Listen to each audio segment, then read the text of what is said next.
దేవుని పరిశుద్ధ నామమునకు మహిమ కలుగును గాక. Good morning, hi friends, how are you?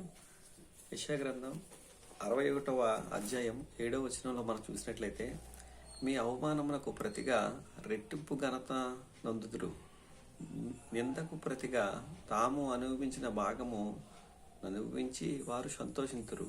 వారు తమ దేశంలో రెట్టింపు భాగమునకు కర్తలగుదురు, నిత్యానందం వారికి కలుగును.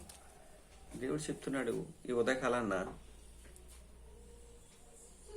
మీరు అవమానం గుండా వెళ్తున్నారా, దుఃఖం గుండా వెళ్తున్నారా, ఆర్థిక వ్యతల నుంచి వెళ్తున్నారా? అయితే వినండి, దేవుడు ఈ ఉదయకాలాన్ని చెప్తుంది ఏంటంటే, మీ అవమానం ఏదైతే ఉందో అది కొట్టివేయబడుతుంది, మీ దుఃఖం ఏదైతే ఉందో అది తీసివేయబడుతుంది.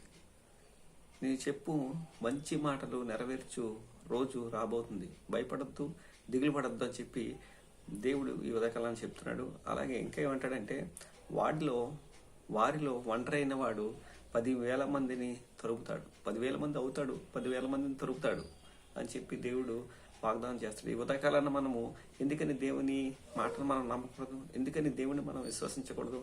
ఆయన ఏమంటున్నాడంటే, నీకు ఆదరణ కలగజేస్తూ ఆ మాట అంటున్నాడు, రెట్టింపు ఘనత, రెట్టింపు ఆశీర్వాదం దేవుడు నీకు ఇవ్వడానికి సిద్ధంగా ఉన్నాడు. కనుక మీకు కలిగిన దుఃఖాన్ని బట్టో, అవమానాన్ని బట్టో, వేదన బట్టో దేవుణ్ణి విడిచిపెట్టకుండా దేవుణ్ణి కలిగి ఉండి దేవుడు చెప్తున్న మాటలను విశ్వసించి ఆయన మార్గంలో నడిచినట్లయితే ఆయన ఖచ్చితంగా నిన్ను నన్ను ఆశీర్వాదం సిద్ధంగా ఉన్నాడు. కనుక మనం ఆయన్ని వేడుకొని ఆయన మార్గంలో నడుద్దాం.